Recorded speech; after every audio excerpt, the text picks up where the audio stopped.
In the developmental pediatric world, we have a very common saying, which is all behavior is communication. If we're seeing a suboptimal work performance behavior, maybe another frame is not only can this be learning, but I wonder what this behavior is communicating. Is it this, that? I have no idea. I don't need to be deductive about it. I'm going to step into my leader as coach role, and we're going to examine it together to figure it out. Hi there, it's Deepa. Today's guest on Recipes for Life is Aaron Tabacco. Aaron is the Director of Staff Experience at the UCSF Department of Medicine and a faculty coach at Berkeley Executive Coaching Institute, at Berkeley-Haas Executive Education Program, an expert in the neurobiology of learning and behavior and family science. He's an internationally published scholar and former professor of nursing. In this episode, Aaron emphasizes the importance of being fully present for others, especially during difficult conversations, leveraging both professional and personal experiences. He highlights actionable feedback as a pathway to co-learning, discovery, and curiosity, introducing tools like pre-reflective work, story catalog, the trust equation, and my favorite, Rosenberg's NVC method. Here's Aaron Tabacco. I hope you enjoy our conversation. Anyway, how are you kids doing? The boys are doing well. Thanks for asking. Yeah, I think probably this week everyone's back to work and school and plugging away like the rest of us. I mean, they're all young adults at this point. So 27 to 21. So I'll have mercy. Hey, you made it through their teenage years. That's already amazing. As a clinician working in developmental pediatrics, the mantra I would teach parents for years is alive to 25. Keep them alive to 25 and things are good. And not necessarily physically alive, though sometimes with some of my populations, physically alive probably was important too. I think about my ADHD kiddos I've worked with, et cetera, high risk takers, but just, our job as parents is to keep them spiritually alive, to keep them emotionally alive, intellectually alive. And if you can keep them alive to 25. Got it. That makes sense. And that makes sense. A lot of parents over the years, it's funny, I'll be in areas where I, was in clinical practice. Occasionally someone in the community will just pop up and say hello to me in the public and be like, you probably don't remember me, but we worked with you 13 years ago and she made it. She's 25 or whatever. And you're like, oh, I know exactly what you mean. It's amazing how that was really important for people to have something to cling on to. Yes, keep them alive to 25. Amazing, as always. And you have just such a bandwidth of work that you've done over the years. I don't even think I've skimmed the surface of everything that you've done. Yeah. You're like, gosh, yeah, I've done so much. It becomes a little much sometimes when I think about it. I really live with a high value about curiosity and creativity.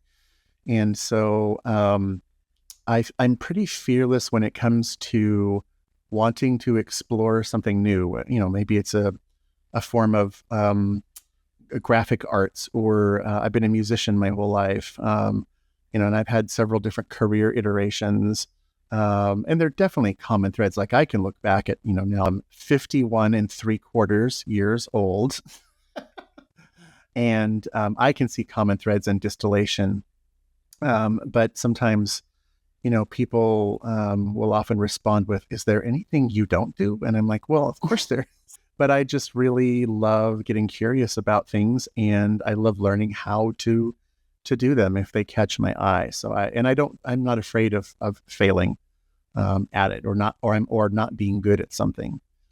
So that really kind of opens me up to a lot of possibilities for having at least some basic competence in a lot of things. I'm not going to be an expert in all of these things, of course, but I like having that working knowledge. I really enjoy that. So I'm curious, is this something that you intrinsically, it's part of your nature, that's your temperament, that's who you are, or is this something that you've built and developed over the years? Yes. Yeah. Both of those things, right, come together. So I think I have a natural orientation to curiosity and creativity and exploration, and a certain fearlessness about that. Um, and I also, I feel like, uh, all of our childhoods probably have a combination of, not so great childhood and great childhood to some degree or another. One of the better things about my childhood was, having a father who was pretty curious about the world as well, and always making sure our house was just filled with all kinds of, whether it was books, nonfiction, fiction, coffee table picture books, National Geographic, the Smithsonian magazine, piles of wood and tools to assemble things, never-ending art supplies, and just like a freedom to use and explore all of that. So I think it's kind of both. I mean, I think there naturally is a bent toward curiosity and openness and discovery, but I certainly was nurtured in the creative aspect of that, the application side of it. And so I love that. I grew up, like I said, as a musician, exploring all kinds of art media, gardening, wood shop and building, house remodeling. I mean, whatever it was that was going on or the need was.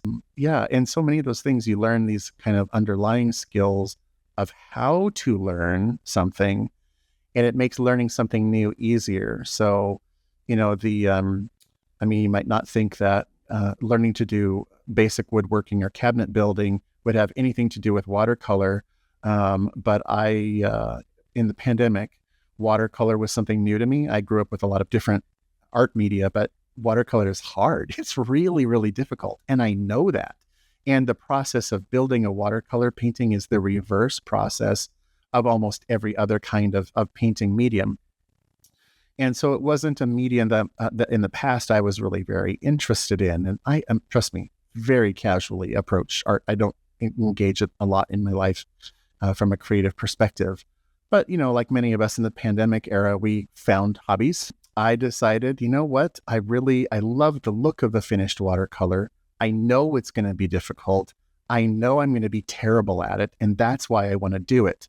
And getting into it, years of things like cabinet building or basic plumbing repair in the home, where you really are going to get it wrong multiple times over and over and over, kind of steels you for how to be a good learner of watercolor. So as a reflective person, highly engaged in intellect and seeing how things work and breaking them down and understanding them, I find that these things, they are very diverse.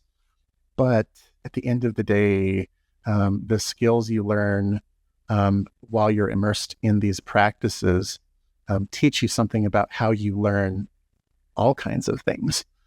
So somewhere in there are probably a million lessons, that have come to me over time. There's a million lessons and I have a million questions. As we say in the coaching world, there's so many threads that I want to pull from. And I'm like, which one should I pull from? But wait. So you clearly have a growth mindset, this love for learning. Tell me more. Like, I'm not going to be good at this watercolor thing, but I still want to do it. Tell me more. Right. Well, I think two things. One, maybe on the surface, making a statement like, well, I know I'm going to be a terrible artist is kind of common thinking in our culture. Sadly, a lot of us have art scars from, childhood when we were very excited about the horse we drew, and someone said, "Oh, that's a beautiful dinosaur," or "That's not a horse at all. That's not even what a horse looks like."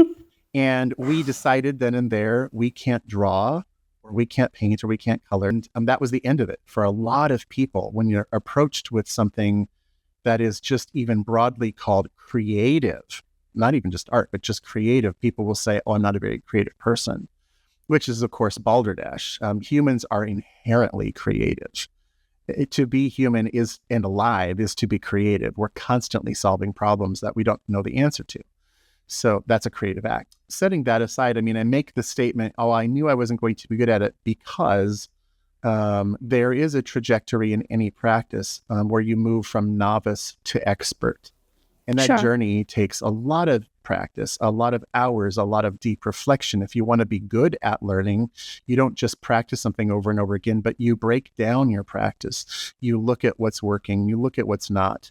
I mean, I knew that I would come in with a certain set of competence around it because it's not the first time in my life I've held a paintbrush or had paint in my hands or on a palette or had to mix it or whatever. But I knew the techniques were going to be completely foreign to me. So I think the first dimension of that learning was just being aware that I am on a journey from novice to expert. I'm going to struggle with it. It's going to not do what I want it to do. It's not going to look the way I expect it to look. And that's okay. That really is part of the process. The second thing for me in this whole piece was, like I said, intentionally choosing watercolor because I wanted to be in that space of disruption. I wanted to be in a space where I was not feeling fluidly expert. I was feeling kind of dull, I think, in my life at a certain level of expertise in all of the major modalities of work and, personal pursuits and life. I'm constantly operating in a space where at this point I am an expert in many areas. And those are the things I engage my time with most often. But as a creative person who really seeks out discovery, that's really dull. Expertise is kind of boring. And so I really chose intentionally a medium that I knew would be really challenging, that I would have to, go through all of those steps of being kind of a clumsy but dedicated learner. To build new, even just psychomotor skills, not just like, the design pieces and the layout and learning to work in reverse from, beginning with all the lights and then building up to the darks, which is the opposite of most painting techniques where you start with, all of the darks and then build up your layers of light. Very, very different. I mean, so it's like thinking in, like that old, for those of you who might remember when cameras required film, to make a picture that was printed on paper, it's like working from the negative. If you've ever looked at a developed piece of film, you can see that the final image, of course, is this beautiful black and white or full color image that reflects what you see. But when you look at, its origin, when you look at the negative, you see all of that in reverse. And I wanted that. I wanted to have to try and see things differently so that I could maybe see them differently in other areas of my life. I just needed to disrupt things. Needed to disrupt. Love it. I'm a disruptor. Wow. People wouldn't know that about me, but I am actually a disruptor. Well, you are a disruptor, but I think I also know you as a highly, deeply innovative and empathetic, leadership and executive coach. I mean, I know you in so many different ways, but that's one of my favorite aspects of your work and who you are. And wow, what a way for us to sort of get into our episode. Well, thank you for being here, Aaron. I'm so excited about you and I talking. So one of the things that you said is you wanted to be in the space of disruption. Are there many people in your practice that you see who have this kind of mindset? And what is the mindset of wanting to be in the space of disruption? Because I've actually seen the opposite in my practice. Yeah, well, I think if we approach disruption from the perspective, of some kind of negativity, maybe some sort of, disturbance of the peace per se, I can see how that might, make one think a little bit, oh gosh, why would you want to be disruptive as a person? We're trained in generalized Western culture and in many Eastern cultures, not to be disruptive, but to be very compliant and to be very go with the flow and let go of things and not be the proverbial squeaky wheel. But my choice of disruption is really to be intentional around freeing ourselves from being stuck in our stories, being stuck in ways of doing things that aren't really serving us.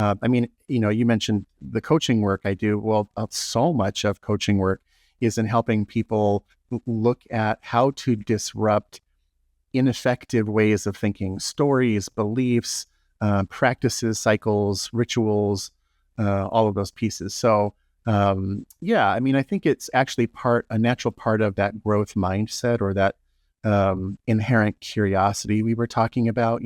I wonder what would happen if, or have you considered this? What other possibilities are out there? Or how would somebody very different from you even see this problem? Like, you're talking about a problem from this perspective, and I wonder who else out there deals with a similar problem in a totally different way. Like, if you're an attorney who's really stuck on one particular thing in your career development, you might go, well, who else has that knowledge? And who else deals with this on a daily basis? It could be your plumber. I have no idea. But it's like really getting creative with disrupting that status quo, the dysfunctional pieces we're stuck in. So that's kind of the space I like to be playful in. I like to take things that we take for granted, and offer maybe a very different way of thinking about it. Which is one of your expertise. I've been opposite chair with you on this. Looking at disruption as more of a positive force or positive perspective in whatever it is that we are doing, that allow us to sort of think outside the box and just not be stuck in some of the ways that we are stuck in. So that's kind of what I'm getting from what you're saying. Yeah, absolutely. I think that's why we seek out, mentors or coaches, experts, who are farther down the trajectory of their learning than are we. Mm-hmm. We need, if we're reflective and we're stuck, we need help. We're like, what am I not seeing, here? And that's the space I work in with people, and have consistently worked in that space across all of the iterations of my career. So whatever those may have been. You having said that, before we kind of dive into some of the other questions that I have for you, can you share a little bit about your work and experience? Well, sure. Yeah. I mean, so right now, we'll start with the now. I have a couple of different hats I wear, but they're all kind of under the same large umbrella. So I work in leadership and organizational development, broadly speaking.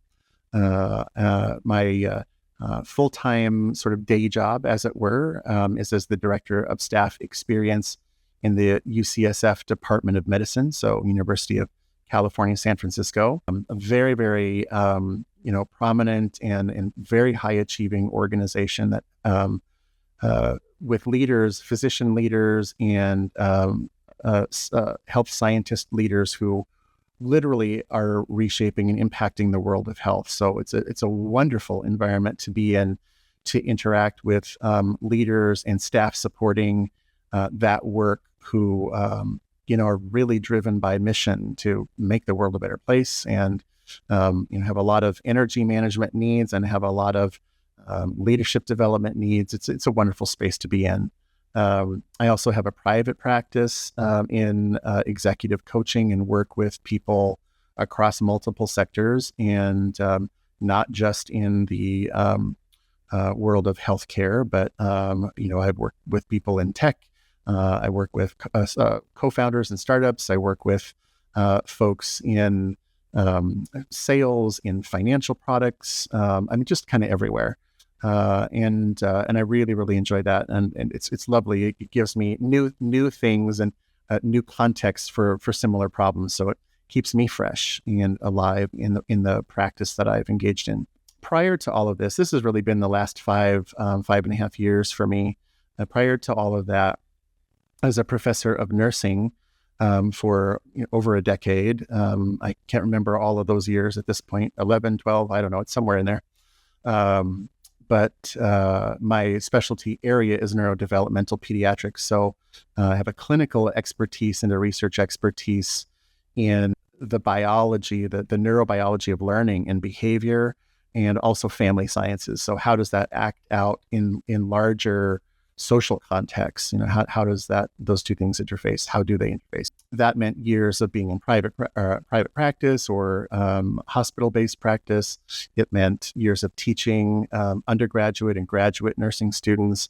It meant years of mentoring new faculty, chairing curriculum committees. The last few years, I was directing a nursing program, while we did a dean search. So pretty well-rounded in all of that, in that world. And I had a lot of really great opportunities that, it allowed me to explore kind of Aaron as a scientist, Aaron as a teacher, Aaron as a clinician, and a healer. And I bring all of that with me, into my current practice. It really allows me to see things maybe a different coach wouldn't quite see. Yeah, I can attest to that. So, having worked with you. So, 11 to 12 years of nursing practice or teaching nursing students and being a professor. Have there been moments during those years of teaching? The reason I ask is it's commonly coming up right now in the work that I do in terms of just dealing with conflict in the classrooms. Mm-hmm. Was that something that you've dealt with in the past in your teaching experience? And if you did, how did you sort of handle that? What are some of the tools that you use to deal or manage with conflict in the most productive way in a classroom setting? Right. Well, I probably could do a whole lecture on that. So let me kind of just share a few stories and practices. You have 5 minutes, Aaron. I'm just kidding. I know, right? A few things as, someone who really gained a lot of expertise in university level classroom. One, very early on in that novice to expert trajectory, I think I was, while I was very enthusiastic about teaching and about my subject areas of expertise, and so wanting to share that knowledge, there also was a pretty high sort of self-orientation. You want to be liked, you want to be well received, you want to be effective, you want to make a difference. But that sort of personal desire, it's a little challenging to deal with it. It takes some bumps and bruises along the way to start really questioning yourself reflectively to say, well, what am I bringing to my own classroom that is me and not about my students? And how do I shift? So some of the shifts I made over the years was from thinking of my work from the perspective of just shifting it over from thinking about it as teaching to learning. The student focus is learning, right? I need to have a classroom based in really good learning. Yes, that means teaching, but shifting over to who am I serving? The student. So I really need to be focused on the learning, right? And less mindful about being liked and, seeing it as an act of teaching. So part of that shift meant for me moving over, from educators will get this, from sort of a very pedagogical approach, that expert, you're the learner, I'm the teacher, very sort of hierarchical in a way. It's sort of very ancient methodology, but shifting over more to andragogical thinking that we are all learning together, including me. We are co-creating knowledge together. Yes, I have a certain role in this, as do you, but there isn't necessarily a hierarchy attached to that, in terms of the learning, that I am going to learn just as much about my teaching and about the subject material and about your needs and about how to help you as you are going to hopefully learn from engaging in the process. So shifting over in that same period of time, a colleague of mine passed away and left her library open. The library of her office was open with instructions that all of us on the floor should go in and choose some books from her collection to not only remember her, but to kind of enhance our own learning. And this was a very dear colleague. I'd really looked up to her. One of the titles on her bookshelf was Bell Hooks, Teaching to Transgress. And I thought, as the disruptor, I'm like, I'm familiar with bell hooks. I'm not familiar with this work. So I dove in and I read it, and it really changed how I thought about teaching in the classroom. And that education is an act of and process of freedom.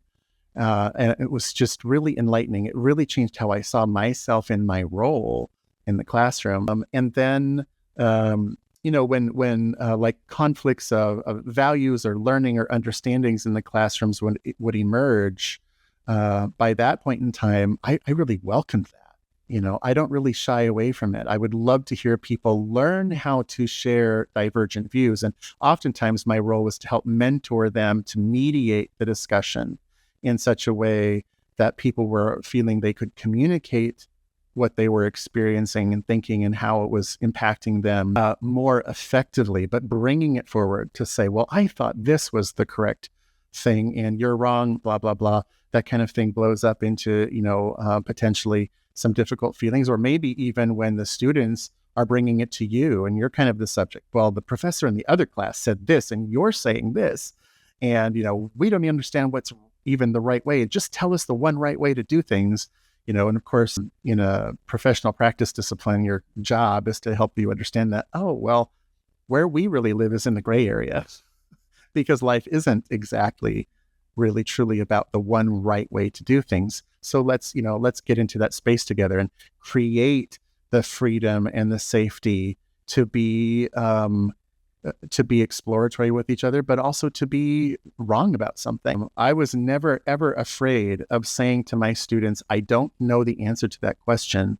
Let me find out.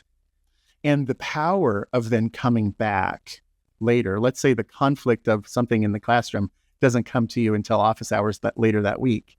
I was never afraid of coming back to my class at the beginning of the next session to say, I've been thinking about something and I realized I don't think I presented this correctly, or my thoughts have changed, or, I was wrong, just flat out wrong about something. Let's correct that together. Making it safe for other people to say, oh, okay, I can be wrong about something too. It's not a problem. I think maybe the most poignant way that I, for me, dealt with a very common faculty experience of conflict has to do with course evaluations.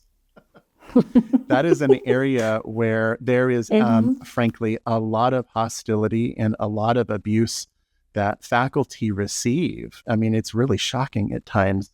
And for junior faculty, new career faculty I was mentoring, that was often a real area of deep internal and potential classroom conflict for them.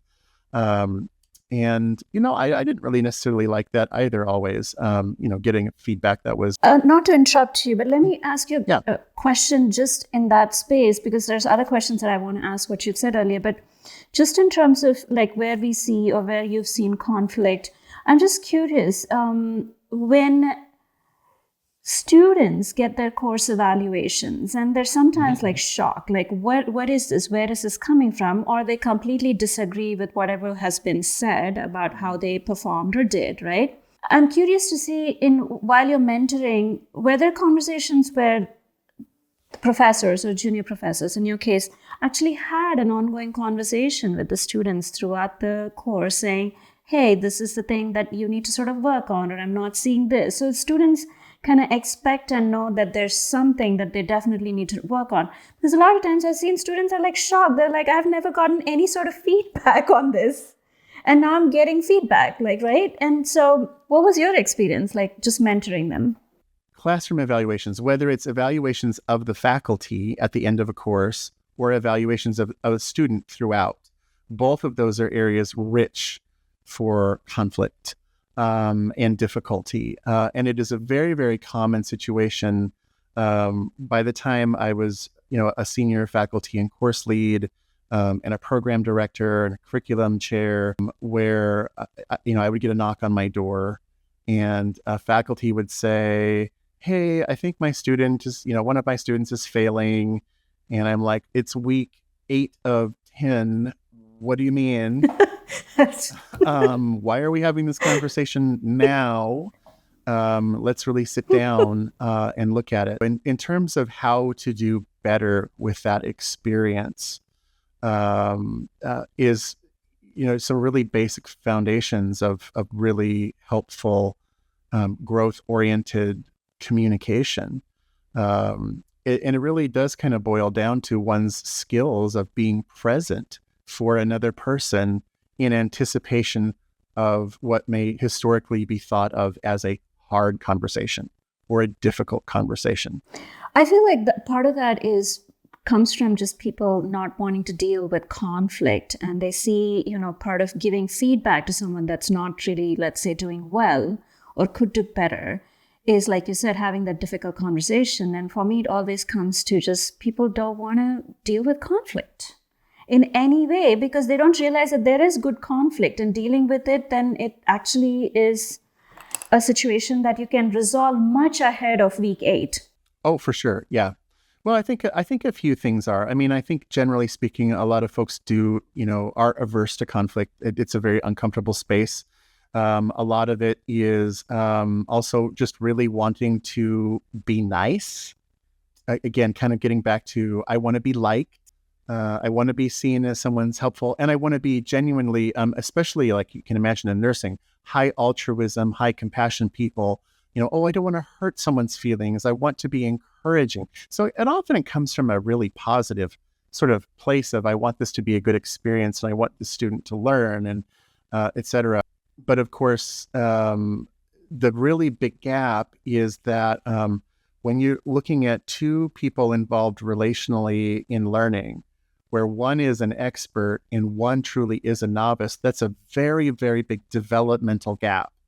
And one of the things that when we look at research around expertise, one of the things that is inherent to someone being an expert, almost universally, is that their practice has moved to a level of deep intuition, and therefore it's difficult for them to articulate their own practice. They know something is right at a high level. They make the right call. They do the right procedure. They act early. The miracle nurse, for example, who's been on the critical care for 20 years and can sense when a patient is really going to go downhill really fast and acts, and you're like, I don't even see what you saw. What did you see that brought you to that level of discernment right away? And it's difficult for them to really tell you right in that moment. They're like, look, I've been doing this a long time. The signs were there and I jumped and I acted. So it takes them at that level of their development, extra work to deconstruct all of that for someone. So often in those situations of delayed or ambiguous feedback, like when I sit with the faculty and I would say, all right, well, what's really going on here? Like what's happening? Almost universally, they would say, well, the student just isn't getting it. And I'm like, okay, you can't write that in an evaluation because that's not actionable. It's not clear. There's nothing about it. Now, as an expert nurse myself, I really understood what it is that they were saying.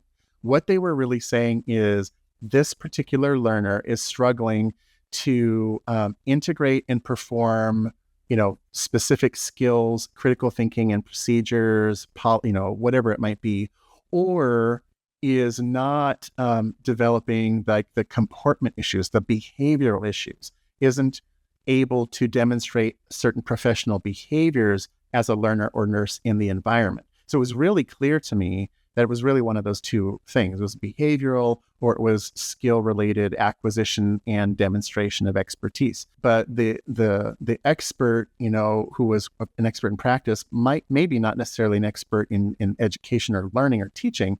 Maybe they were getting there, but it was more about practice. Struggled to figure out, how to articulate that, which is what led to kind of delays. And also that let's give them another week and see, I'm seeing some things, but it'll probably work itself out. They're learning instead of, acting really early and sitting down and having a conversation to say, here's what I'm seeing. Here's what I'm concerned about. Help me understand, when you are approaching this particular thing, how are you making that decision? How are really, really engaging in it as co-learning and discovery and curiosity? Right. It's so much, there's so many opportunities to do that well, but developing that skill, it takes a lot of time.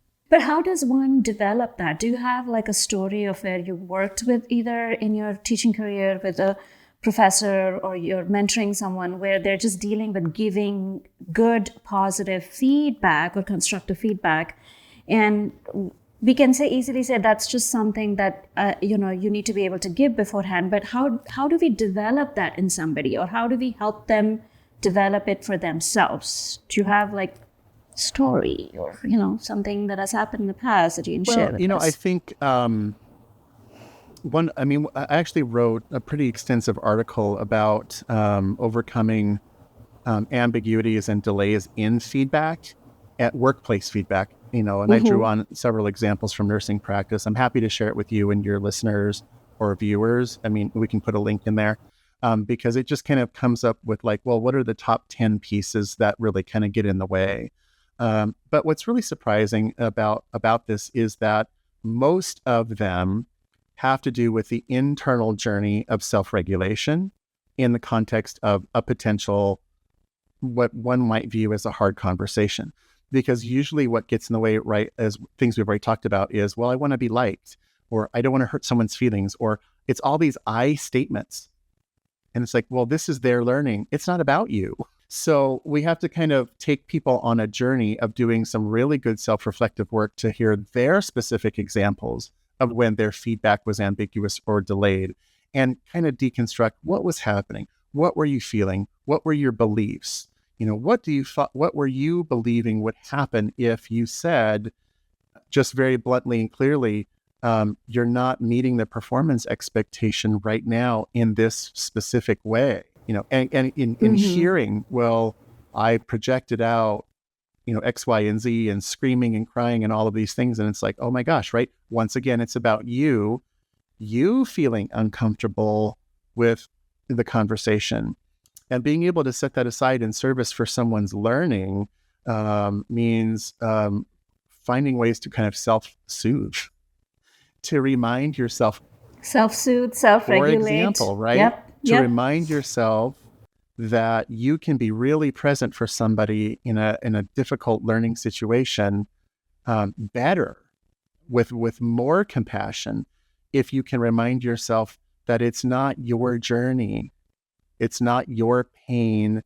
It's not your learning experience. It's not directly impacting you. You're not going to go through the learning, the reflection, the growth, the practice. That's theirs to own, right? So to just kind of walk away with, well, the conversation, even if it is potentially hurtful in some way, it's not going to hurt me.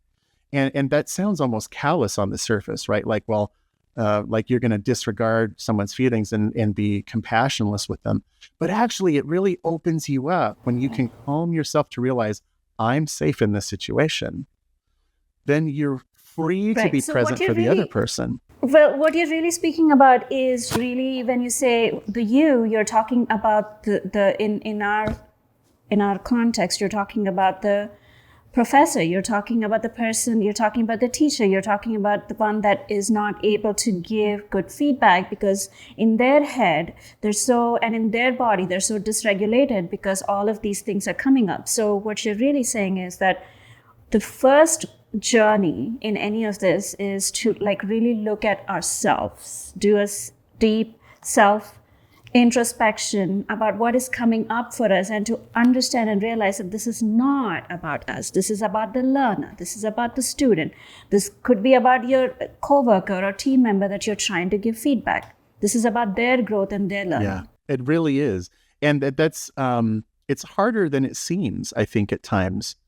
It's so important for us to, one, I think very often when we're giving feedback, we have this idea, this unspoken belief or assumption that we are judging them in some way, because like it's a performance evaluation or a practice evaluation or whatever it is, and that feels like we're bringing to bear some sort of moral judgment about them or some sort of unequal relationship. And if we can just even realize that alone through the self-reflective practices we're talking about, being aware of oneself and where it's bringing up for us going into it, we can step out and say, well, what if I reframe this as, this is learning? If I just approach this conversation as, oh, I'm not correcting somebody. I mean, maybe there's some changes that have to be made. I'm not, judging them as a person or adding some sort of moral, imperative to this. But to really sit down and say, we need to figure this out together. Let's help you learn this piece. My job is to help you kind of see things you're not able to see. That's the value I bring to the conversation, is I have expertise and I have resources to be able to sit down with you and say, this isn't working so well. And I want it to work well for you. So let's figure it out. Let's figure out what's not working. Let's deconstruct it a little bit at a time. Is it a knowledge piece that's missing? Is it a practice piece, a fluency piece? Is it something not related to this particular situation at all? I mean, one of the things we hopefully did better in the pandemic was look more holistically at people to say that what we might be seeing in behavior might be something very different altogether than what we think it is. I mean, in the developmental pediatric world, we have a very common saying, which is all behavior is communication. So if we're seeing a suboptimal work performance behavior, maybe another frame is not only can this be learning, but I wonder what this behavior is communicating. Is it this, that? I have no idea. I don't need to be deductive about it. I'm going to step into my leader as coach role, and we're going to examine it together to figure it out. So it's a collaborative process. It's I'm here to help you. This is about learning. It has nothing to do with ego. It's not personal. It's not about defense mechanisms. It's not about saying that you're making a mistake or doing something wrong. It's really just a journey that we're in together. And my goal, whether it's as a teacher or adjunct faculty or mentor or coach, is to ensure and give you all the right psychological safety and creative space that you need to learn and grow. So what I'm hearing you say is that the reframing of it, even for the person going into it or giving feedback, is really about saying, this is not at the end of the day about me. This is just about what I'm doing here and what is the most effective way that I can help this individual. Absolutely. How can I show up, choose to be present, and really be open to this individual and the experience instead of really attached to some certain way of thinking, right? So I love Anjali's Arian's work on the fourfold way, right? Because as she kind of points out in her sort of 4 points of for sort of universal communication, that is that's compassionate and powerful and transformative, is to think about, what is the way of the teacher? The way of the teacher is to be open to outcome and not attached to outcome.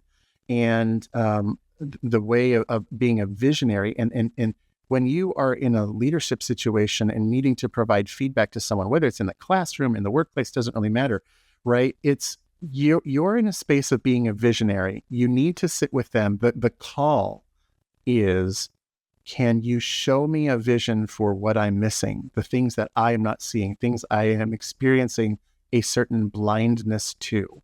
That's the way of the visionary. And that means to do that in Anjali's work means you have to be able to tell the truth, and you have to do it without blame or judgment.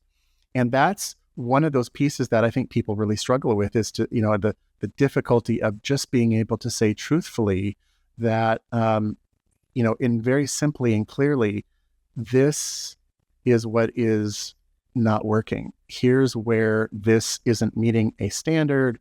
Here's, whatever that is.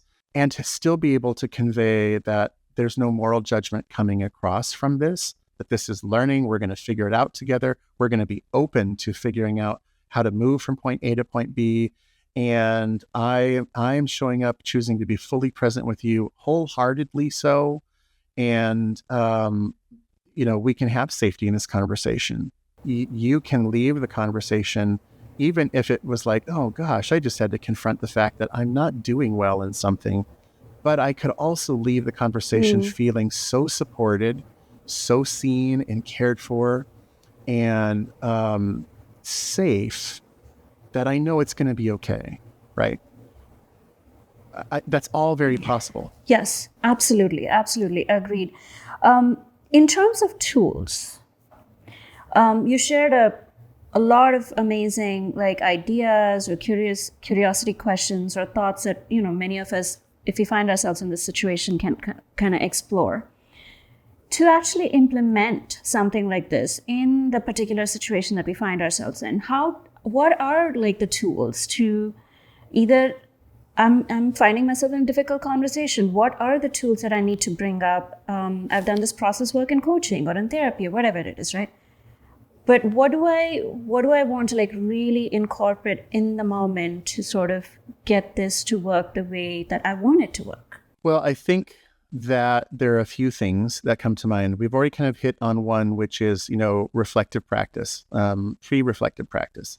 How do I generally engage in conversations of feedback? If that's kind of where we're going to land right now for a while in the conversation, let's go there. So there's the pre-reflective work of, how do I respond? What do I know about my self-defense mechanisms, right? Fight, flight, freeze, fawn, all of those kinds of things. How does my body respond to the stress of a conversation like that? Also, a story, a little bit of a story catalog. What stories am I telling about myself? What stories am I telling about the other person? What story am I telling myself about the situation? And looking for alternatives. What do I not know? What kinds of questions should I be thinking of that would really help me understand this person's perspective or needs or point of view? So really, while we don't always get the opportunity, very often we do have the opportunity to prepare for this conversation ahead of time. The preparation that you do is really vital, right? And it should be not just buying into the story. When the first story you receive, when maybe let's say the situation is another student is coming to you to complain about a fellow student, right? You're going to receive one story, but your job as the leader is to apprehend it, take it in, but to be open, right, to outcome and understand that that's one story of the situation. What other stories do I need to hear? How about I hear the story of the other person? What is my own story? How am I interpreting this? And can I set aside all that interpretation in service to other questions and discovery? So the pre-process is important. It's pretty critical to get it right. In the moments, of course, I think the things that we need to think about are checking in with ourselves. So I every confidence that at this point, most people listening topically to a conversation like this have probably heard about or experimented with in situ, in the moment of the conversation, techniques to self-regulate their own body, like paying attention to your heart rate, paying attention to sense of groundedness, paying attention to where your mind is, what you're hearing, what you're not hearing, using breathing techniques, etc., to kind of manage yourself, keep yourself calm, relaxed in such a way that your prefrontal cortex here, speaking now from that neurobiological perspective, isn't completely overwhelmed with adrenaline or stress hormones. Calming chemicals are washing over our brains. By reminding ourselves of those things we talked about earlier. This is not my journey. It isn't my pain. It isn't my experience. I am safe in the situation. I can be present, wholeheartedly. I can be here as a witness to the individual and what they're going through, and a supporter and a coach and a mentor. I can do all of those things.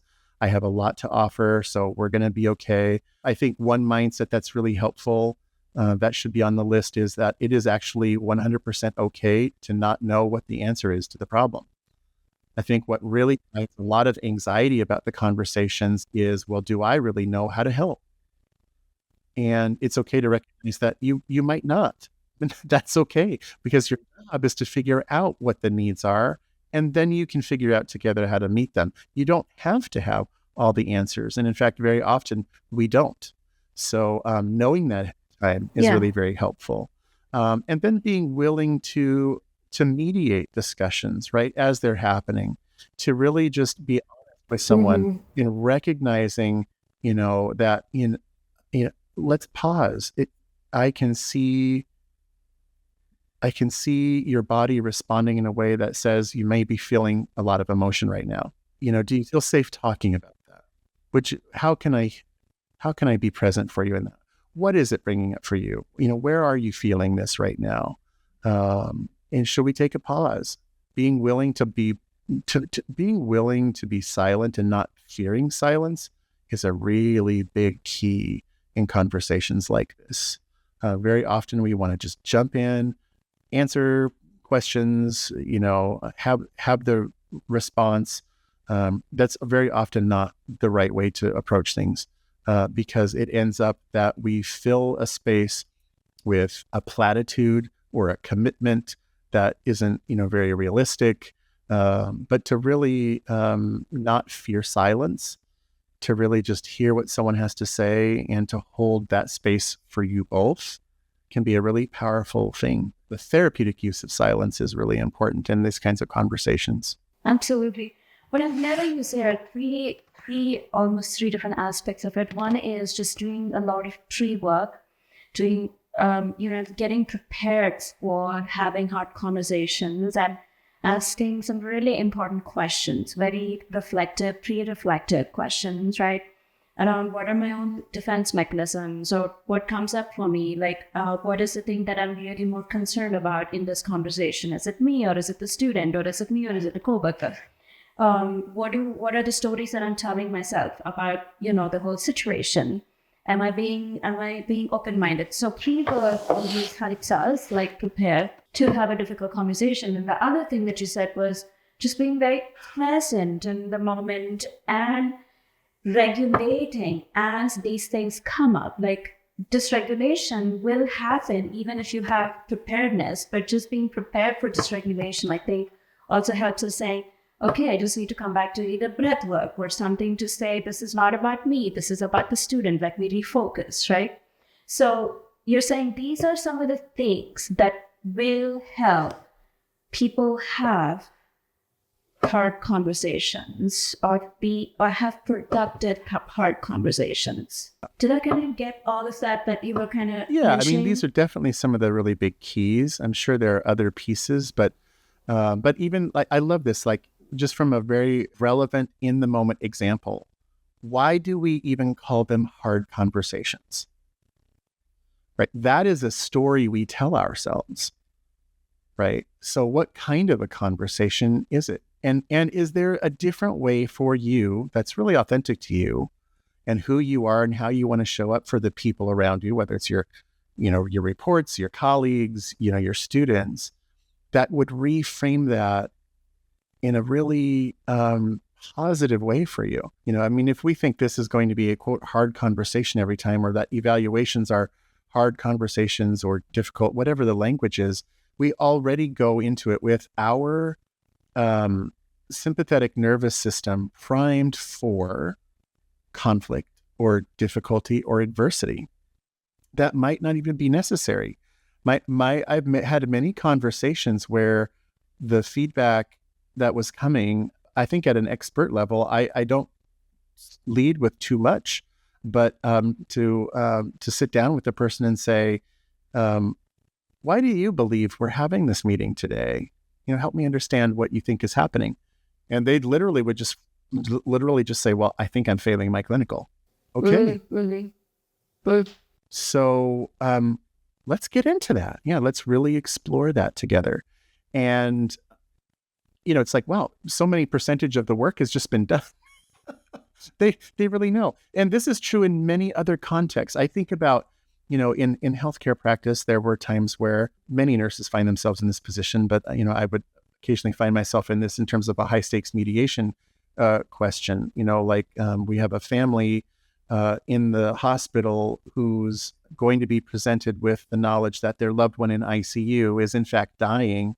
And we need to make some end of life care decisions that the providers are anticipating this is going to be a really hard, traumatic conversation for them. And everyone on the care team, the interdisciplinary care team, physicians, PTs, nurses, can at times be really tied up in knots about it with anticipation of the difficulty. And to walk into the room and sit down with the family as another human being and just say, what do you believe is happening with your loved one? And for someone to say, well, we think she's dying. It's like, wow, then they have already kind of come to a place of understanding that this may be very real for them. It changes the direction of the conversation, right? So that pre-work is vital to set aside the stories we're telling of we think what is happening, how they're going to respond, how, what it means about us and their relationship with us. All of these things, we need to set all of that aside and really be humbly curious about the situation. What do you believe is happening here? It can be so powerful. And it relieves us of so many things. So yeah, I think that those are some big keys, Deepa. I think there's, obviously there's some other pieces, like how do you support someone following that conversation and really authentically show up and be present for them and be the supporter and the mentor they need to actually make significant improvement, like to really show up for them and show them, yeah, I said that I was going to be there to help you, and I am. Right? Those kinds of pieces are there and important too. But got it. Aaron, one of the things that you mentioned was, and this is your expertise, is high stakes mediation. Can you share with us a little bit about the work that you do in that space? And what does that mean for like entrepreneurs or founders and, that are dealing with certain issues around, trust or, conflict again, which seems to be the theme. What is your work in that space? And can you share like a recent, like confidentially, a story that you worked with your clients? Yeah, I mean, I think, this kind of need shows up in a number of ways. Usually, I've seen this kind of need arise in one-on-one coaching engagements with, C-suite folks. And I've certainly spent some time doing mediation in the co-founder space, and also just in individual administrative teams where the whole team is experiencing conflict.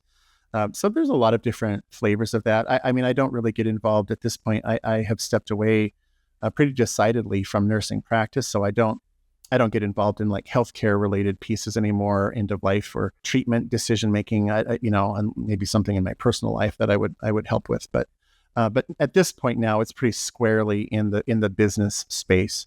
And many of these same things really apply. I think one of the big factors we kind of already talked about is story, right?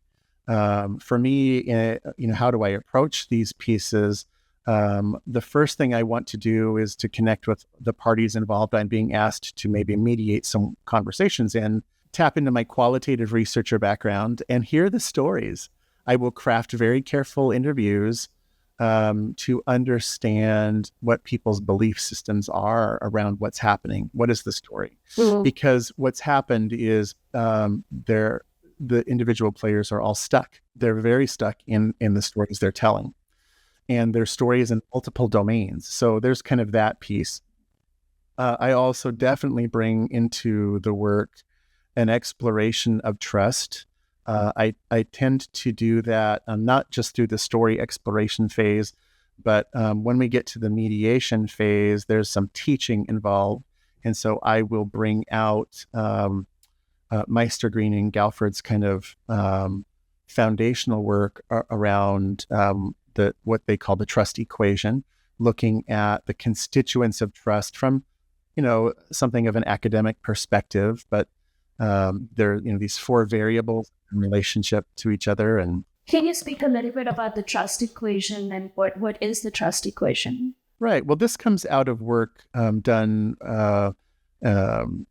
academically a number of years ago that was brought forward into the to the larger business world around trying to help consultants understand the constituents of trust in building relationships with possible clients. So it was kind of in that consulting realm and has really expanded outward from there. But the work that was done empirically to kind of figure this out involved these folks jumping in, these researchers, these business folks jumping in to kind of do tons of interviews with people across organizations and roles, figuring out, what are the themes we're hearing, what, et cetera.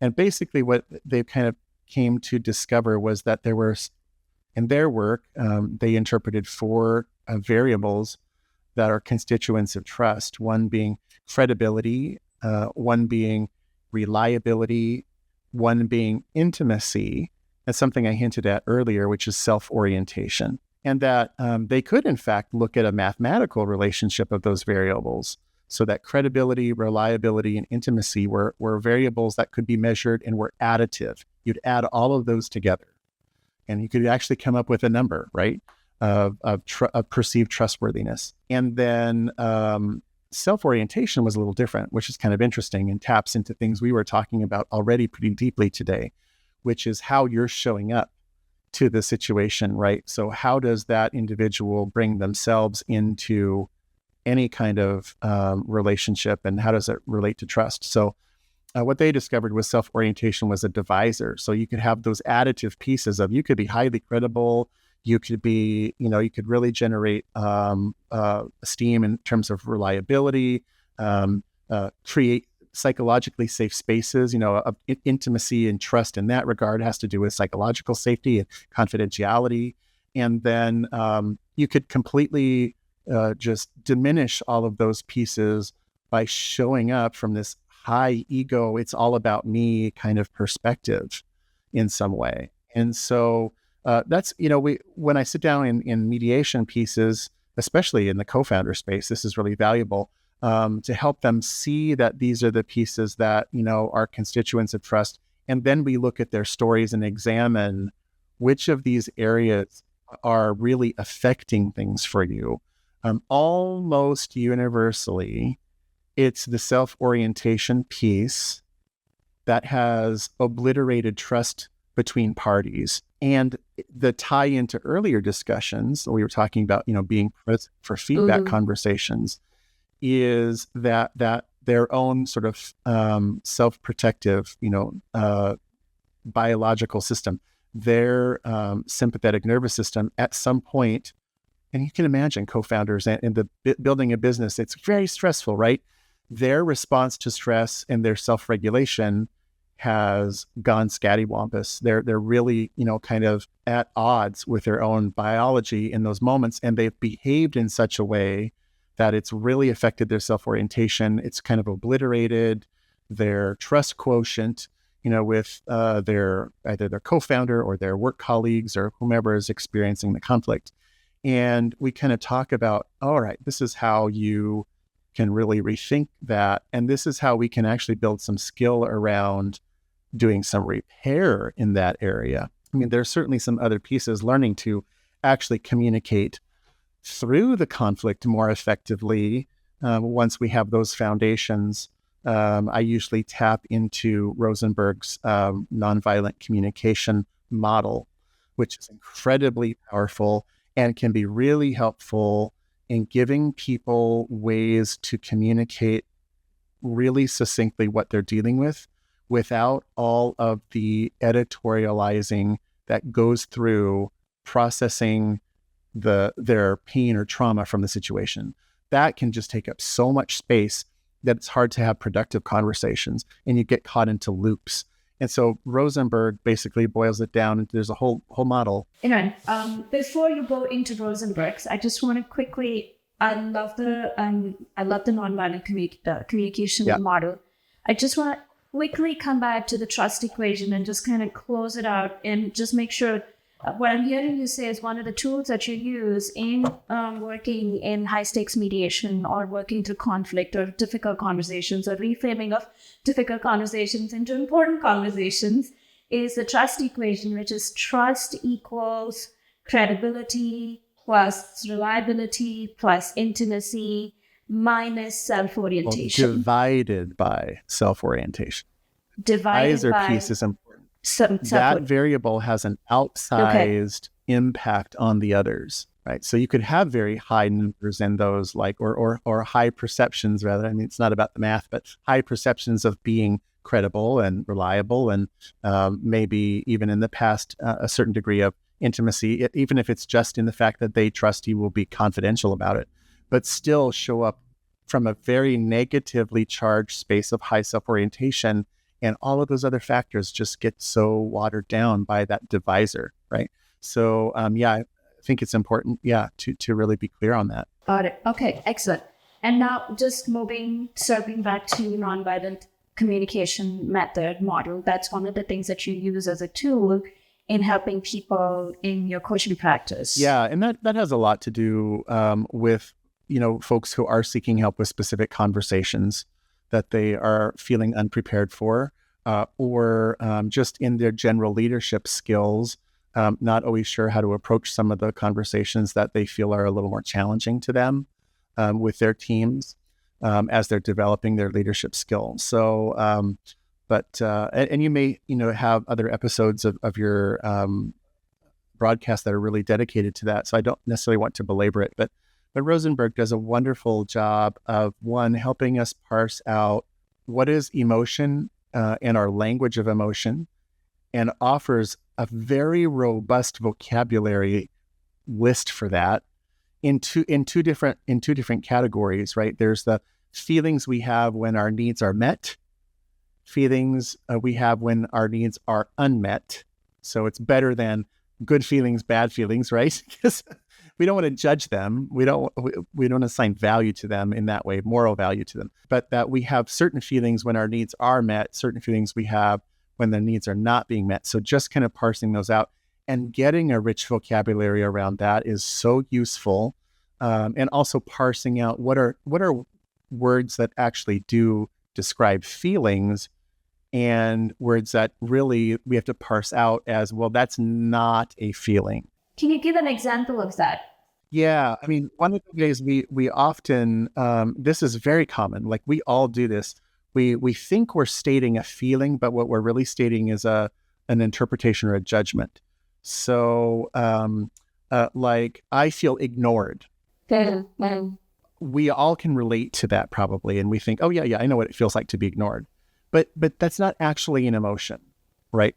So ignored is a behavior that's something someone else we perceive as doing, and we're judging it and labeling it that way. That's someone else's behavior.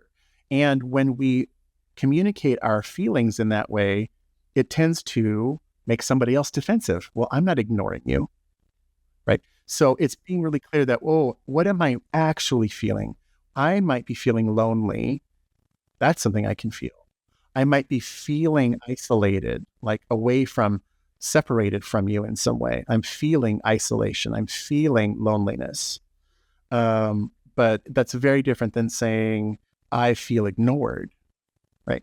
And so Rosenberg's model kind of helps us really get clear on that. And then it's just kind of broken down into a way of trying to distill that into simple statements. And when you're doing sometimes some very high stakes conversations with people who may have like tens of millions of dollars on the line in this company they've built the last 8 years, right? Or even more, hundreds of millions of dollars on the line, being able to very articulately say, in Rosenberg's model, what I observe, here's what I see, or when I see, or et cetera. Just an observation, not a judgment, just an observation. When you do, or when I see X, I feel, boom, correct language, not interpretations or judgments, but the actual emotion, which makes me realize that what I need, unmet need here, what I need to feel differently, to have my need met, is this. And I request, here's what I'm requesting to help me with that need in the situation. It can take what can be volumes of conversation around the pain and help get people into more productive conversation around how do we move forward and how do we remove judgment, right? And defensiveness from it. It's really hard for another person to kind of argue with us about a true core feeling. you don't feel lonely isn't an argument you can have. Like, no, I just told you that's what I feel. I feel lonely. And that, as I'm kind of thinking about it, the thing that comes to my mind is, I think it's a really, really, it's a great technique, by the way, but it's a really hard one to like implement, because that means I'm just kind of imagining an executive or somebody, a leader or two peers in a work context, and how to really put aside, because saying I feel ignored is easy than saying I feel left out or I feel lonely. Mm-hmm. Like, can you imagine, like, it takes a certain amount of vulnerability for somebody in the work context to be actually able to make that transition. How can we as, coaches or clinicians, what are some of the things that we can do to help them make that transition?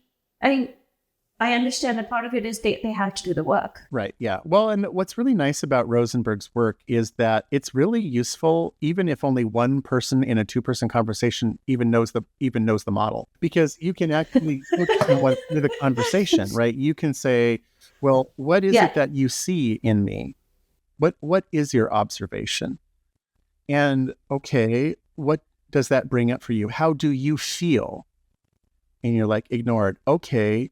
So you feel ignored. Well, I could argue that I'm not ignoring you, but that's neither here nor there. The feeling under that, does that mean that you're feeling lonely, that you're feeling isolated from decision making? Like, what does it really mean? What are you actually feeling underneath? You can kind of help them find the language that they can say, oh, well, actually what I'm feeling is angry. Okay, so now we're getting somewhere. So what need do you have? Like, I need to feel respected in this conversation. I need to feel respected in decision making. All right, so what are you requesting of me? Well, I want you to be sure to invite me to those meetings that you have been leaving me off of. So you see how it like becomes like, even if the other person doesn't know anything about like a model like this, if you can approach it from a place of higher self and self-regulation, and you can bring that skill to the table, it can be really useful in helping you move forward. Same thing with like the student evaluation piece. Like, what is this bringing up for you? What are you seeing? What is your need? What is it that you actually need here? All right. So what are you requesting of me? How do I help that? Like, how do I help you meet that need? Well, I really would request you do this. It is really powerful. It's great when both parties know it. And in a mediation situation, I can teach them both to do it, or multiple people to do it. And in fact, we do exercises around, okay, now we're going to take breaks and pauses, and you're going to formulate your statements. Like we've been saying, this is the big conflict. We've identified conflict.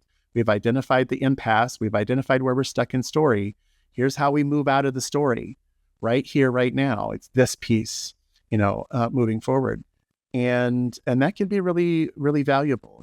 Just one, you asked for some examples, and I'm not going to go into anything that would breach any confidentiality. This is all very high stakes stuff, you work with. But I can think of a situation where, kind of just thinking about the past experiences, a story could be that very common in co-founders, right? A story could be, well, what drew us together was, and what makes us work are our differences. Like we have such complementary skill sets or beliefs or backgrounds that's really what's the magic sauce for us. What makes us special and unique is the fact that we approach everything absolutely differently. So that's a story. And they're stuck in that story, perhaps, because then you fast forward to conflict, right? Or a breach of trust. And you look at, how do you deal with stress and conflict? And you realize that they have two very different styles of dealing with conflict and stress. And those two different styles are directly correlated to the biggest possible trust triggers in the opposite person. So it's like you have this belief that your differences are 100% the thing that make you work. And we just discovered a story you're stuck in. And here's the way to sometimes our differences make us work.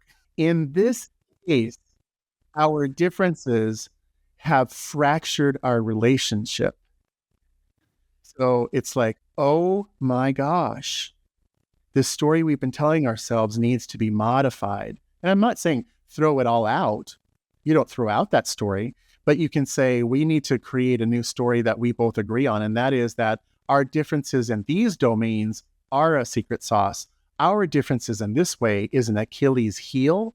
And we can do better with that now that we're aware of it. And I can make commitments that your request from me in the situation, even though it's not my natural way of being, I care about you, I care about the organization, I care about where I'm going. I can build some skill in that. Yes, I will make an effort to meet that request so that I'm not triggering your fight or flight response that is so different than mine, right? Because we had such different needs in that critical moment of our business that it fractures us. We don't want that anymore, right? We want to work differently. So all of these things come together in that way. When you think about everything from, story discovery, being open and curious and willing to look at things from multiple perspectives and to do it without judgment and attachment and personal fear that, oh, it's not my journey. It's not my story. It's yours. It's your pain. It's your journey. It's your story. But I can be present with you in it. All of these things come together, I think, in some of those spaces of conflict. Yeah, absolutely. And I think one of the key elements, either whether it's how people come to that point or how people want to move forward from that point, for me, I think one of the things that I see common is, I don't know if you see this too, is this breakdown of communication or trust in the most littlest of ways. And I think you mentioned repair work in our as we're chatting, is that one of the ways to build that so it doesn't come back to this point is to just not only be aware of the new kind of evolution of working together or collaborating together, but also say, hey, let's not find ourselves in a situation that means anytime something comes up and there's like a small fracture or rupture in how we're communicating, that we revert back and we take a pause and we have the conversation so we can repair it and then move forward. Yeah, coming up with agreements early on. I think, if we want to kind of take that like co-founder experience very specifically and look at it, I think that every co-founder needs to have a course right away in the developmental path that's ahead of them. Now, I come from a developmental pediatrics background, like the human development perspective. And what I have seen in the world of entrepreneurs at large, but it's particularly visible in the co-founders when things get conflict-oriented, is that folks don't realize they are on a joined developmental journey from novice to expert. They don't really recognize ahead of time that they are going to be different people at each phase, and each milestone of their business development. And that things that are entirely unified early on are already on a path of moving farther apart. And that's just part of the developmental process. So when you think about it, for example, I often share that, at the beginning, when you sign those articles of incorporation and hold your first meeting as co-founders with another board member, whoever, whatever your little team is, right? The two or the three of you, whatever, you have often a friend hat, right? Or a friend circle. This is where all of this came from, was your history together. Then you now have, an officer hat, and then you have some kind of specific role hat. Maybe you're the scientist, maybe you're the administrator, maybe you're the financer, whatever, I don't know. But you've got, an officer of the corporation hat, you've got a specific role hat, and you've got a friend hat. And the Venn diagram of those, they're completely overlapping. As you develop and as the business develops alongside of you, what is necessary and unavoidable is that those hats are going to drift. You'll always have your founder hat. You hopefully will always have your friend hat. You'll also have your officer hat, right? But those things are going to drift into distinct realms. And at some point, necessarily, other people are going to have to hold some of those hats for you. You can't always be all of those things. So as your business is growing, those things are migrating past one another. You're developing skill. You're developing as a human. Your values may shift. You may find that you went into it with a value, around maybe success or monetary gain. And as you move forward, what becomes valuable to you about what you're doing is the altruistic element of it, or the impact development piece of it on society. If you're not prepared for all of those things going forward, that's going to set you up for a big shock at some point. And that gets back to what you said, which is that at the very beginning, it's important to not only know that, but then to have strategies built in place to say, when we hit this milestone, and the milestone is not a funding milestone, a conflict milestone, let's redefine what the milestones are, that we're going to have some strategies. Like, we're not going to wait until it is repair work, because that is a possibility. Can we make it foundational work? So valuable. Wow, Aaron, thank you so much. There's so much I feel like I've learned in the 60 minutes or so that we've been chatting.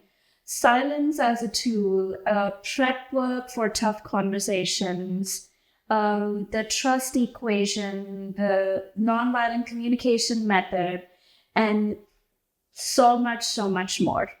I have one final question for you. What is your recipe for life this year? What is my recipe? Your life recipe this year? Oof. Yeah. Well, I think the thing that's been wandering around in my brain already is that it's sort of a phrase, I guess. It came out of a conversation with a very dear friend who has said something similar that I'm like really resonated with me. And he said, "Oh, I want this for me to be a year of yes." And I thought, "Oh, that really resonates. I want it to be a year of yes." But in a flicker of a second, I also realized, and no. So my recipe for this year is I'm going to make this a year of yes and no. I am going to very intentionally say yes to things that I know are bringing me forward toward the places I want to be and the person I want to be. And I am going to intentionally say no to things that are not taking me that direction. I just feel like I need to pay attention to that a little bit more. So kind of came out of my conversation with my dear friend Eric recently. But yeah, that's one of the things I just valued was like, oh yeah, a year of yes, that's what I want to. And oops, I need to make it a year of no. So it's a year of yes and no, which sounds completely unproductive, but when you tear it apart, it makes sense. It doesn't. No, I actually, I'll tell you, it's not just from experience, because my producer, Corey, had me do a yes and no list. So I completely resonate with the year of yes and no. And I love the yes and no list. And I think it's great. Aaron, thank you so much for coming on the show, for giving your valuable time to us, and just really a fun conversation. I feel like I learned so much. Deepa, thank you. You were such a gift, and I so appreciate you. It's really an honor to be asked to do anything like this. Anytime it does happen, I think, oh gosh, what a really lovely and kind compliment it is. So I do appreciate that. And I hope it's valuable to whomever is listening on whatever, level they're needing help on. We covered a lot of ground, but I would also just offer, I'm here and I'm findable. You can find me on LinkedIn. You can find me elsewhere. Do feel free to reach out if there's something in here that you really want to work on, maybe around this presence piece, or gaining some new skills to deal with what you think about as conflict, or maybe you need some coaching around some mediation topics. And just let me know. I try to show up in the world and be of service as best I can. So. And we will put all the information in our show notes and our website and everywhere about how our audience can reach. And I'll throw together some fun little resources like some Rosenberg resources and other things. Hey, this is Deepa again. I hope you really enjoyed my show today. Thank you so much for listening to our conversation. If you'd love to get in touch with me or my guest, or would like the show notes, resources, or links, please reach out to me on my website. I would also love your feedback. Until next time.